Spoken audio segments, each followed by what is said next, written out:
I first met Andrew while travelling through Cornwall. 2 years previously he'd been attacked by a shark while surfing at his local break in South Africa. So I caught up with him and he told me his amazing story. It was about exactly 2 years ago today when I was paddling out of my home break, and I just finished work in my surf shop, and I paddled out at Nahoon Reef, which is like a reef break. It'd be surfing, similar to surfing the Cribber or something, off some rocks. And we were sitting 200 meters out to sea. There were three of us sitting furthest out the back, and I had just caught a wave which had turned into a bit of a flat section, so I kicked out before the inside section started bowling up, and to paddle back to the bowl.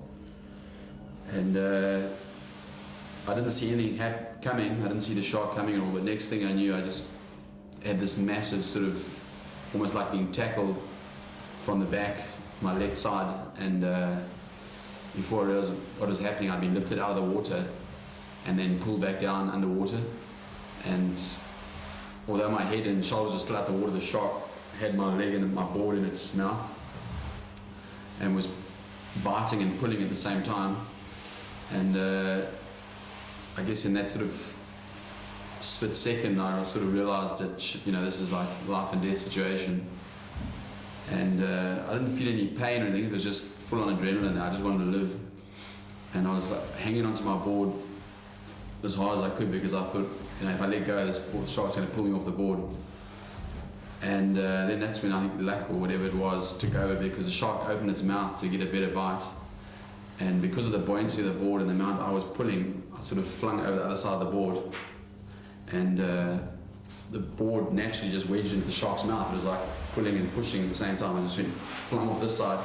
And when the shark closed its mouth the second time, my board was wedged in its mouth. And I was sitting on the other side of the board, and the shark was going crazy with my board and the board next to me. So I thought, shit, I'll swim for the land. And I took my cord off and so I turned around and started swimming, and I must have had about 6 or 7 strokes, and I was thinking, shit, I'm a long way from shore here. And I don't think I'm going to get to shore before the shark realizes what's going on. So I turned around and looked back at my board just in time to see the shark let go of the board and go underwater. So in my mind it was just like, it's coming for me again. And my best chance is to get back to the surfboard and get something underneath me again. So I swam back over where the shark was, or I thought it was, and grabbed my board, and that's when the second luck sort of arrived. A set wave came through, and as I got my surfboard, I literally grabbed it and the wave broke next to me, and I turned and took 3 strokes and I caught the wave, and that carried me almost all the way to the shore. It still was like another 100 meters or 50 meters across deep water to paddle. So I just had this big trail of blood behind me, and I was just thinking, shit, it's each flipping stroke that this thing's going to nail me. And it was only when I was in sort of 2-3 feet of water that I suddenly realized, like, I'm actually getting away from this. I'm actually going to live this. I got away from it. And that's when the second lot happened. I suddenly realized how badly I'd been bitten, and there was like blood all over the rocks when I was crawling up, and I just started screaming for help. So some people came down and started helping me. And basically, I still thought I was going to die from loss of blood. I was lying there just losing consciousness and thinking, well, this is it, But I was still pretty happy to be out of the water. And that's when somebody told me, I remember just in my subconscious hearing, like there's somebody else has been attacked as well. And I remember thinking, oh, well, shit, obviously this guy can't be as bad as I am. I'm in serious shit too. It turned out that just after the shark had attacked me, when everybody was paddling in, it attacked the other guy as well, and he unfortunately lost his leg in the attack, and died from loss of blood like a day later. Yeah, after I was lying on the beach, they put me on my board, and they used the board as a stretcher and carried me up to the ambulance, up to the car park where they were waiting for the ambulances. And one of my good friends who was there was really hustling around me and like saying, what can I do? And I said to him, just go and get me like the best surgeon you can possibly lay your hands on, whether you have to fly me in from the States. I don't give a shit. I don't give how much it's going to cost. I just want the best. and he shot off and phoned all over the place, and was told that one of the surgeons in our hometown was recognised as one of the best in the country, and he happened to be playing golf at a nearby golf course, so they got a hold of him on his cell phone, and he was at the hospital waiting. By the time the ambulances were there, he was basically ready to operate, and he did a 4-hour operation and stitched my all the muscles back, because the muscles were severed from my knee right round to the top of my backside here, and the scars sort of healed so well now, but basically the bite was taken around and ended up on top of my hip up there, and the guy told me when I came around how lucky I had been that it was a great white, because the muscles were severed in a straight line, whereas if it had been another shark like a ragged tooth or something, they could have been shredded. The great white's teeth are so sharp and straight in line that it was like somebody had taken a Stanley knife and just done a huge hack around the back of my leg, and he was able to stitch them up. The muscles all fitted back together quite neatly, so he did that in a 4-hour op, stitched me back together, and the biggest problem was after that was whether it was septicemia. So even for 4 days, although it was stitched back together, it was whether or not they'd have to recut it open and re-operate or cut pieces of the meat away that had gone bad and stuff like that. So it was still kind of hanging in the balance after that.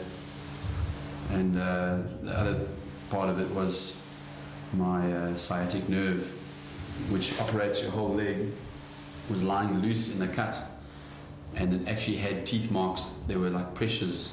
They reckon they could see where the teeth had just missed it, almost pushed it, and if that had been severed, that would have been the end of my leg. I wouldn't have been able to use it anymore. So it was just like incredible luck to get away from that.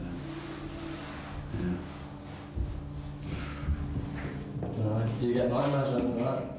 No, that was something a lot of people ask me about. Do I get nightmares? You know, when you first come out of that size, you're nailed with morphine. I think for 7 days I was like severely under the effects of morphine, and even the fact that the other guy died didn't really affect me. You know, I was kind of like, people going, well, you know, you must be careful with him. You know, it must be touchy. But I was actually so drugged that I didn't realise that it wasn't only the pain that was being dulled; it was the whole trauma. And I remember on the 7th day when I thought, okay, I said, today I'm not going to go without it, you know, I'm going to take the pain in it. And I only realised then that it wasn't the pain that was big, it was actually my psychological state. And that night, first night, I didn't have any of the thing. I had a major stuff up, and actually I had like all the nurses, and they give me I was like checking sharks sitting under the curtains in the room, because I was on my own in a room, and I had to spend the whole night with the lights on. That was the first night. And after that, actually, once or twice I had like little vibes, but otherwise it's just gone, yeah. So I've had everybody's like, oh, I said, don't you have nightmares? I'm just scared to go back, but I think it's more the unknown that people are scared of, you know. It's not really people have car accidents and they drive again. It's the same thing really, it's just that sharks are just such an enigma or whatever. It's pretty radical. Oh, wow. But the other thing is, you know, everybody's like, they're kind of scared to ask about the guy that died as if it like affected me, and I mean, it does, you know. I remember saying that from now on, every time I have a really good barrel, I'll sort of think about Bruce, who was killed. But, you know, I think life and death, you got to live with it, you know. You got to face up to it. We're all going to eventually die. And I'm not sad about it. I can talk about it easily, and I'm not callous about it either. I just, you know, I think we're all going to carry on in life. I think there's more to life than just this world. And so basically, I'll have a barrel for him every now and again. Basically, I remember lying on the rocks when I was stuffed and thinking, you know, I'm at the best, I'm just going to lose my leg. I was lying there really thinking, I thought I was going to die, and then I thought, the best thing that happened to me is I'm going to survive, but I'm still going to lose my leg. Maybe they can stitch it back together, but I never thought I'd ever, you know, surf properly again. And I can remember thinking, shit, you know, without surfing, I don't even know if I want to be around, you know. And I mean, so subsequently, I've been back there and I've been given a second chance.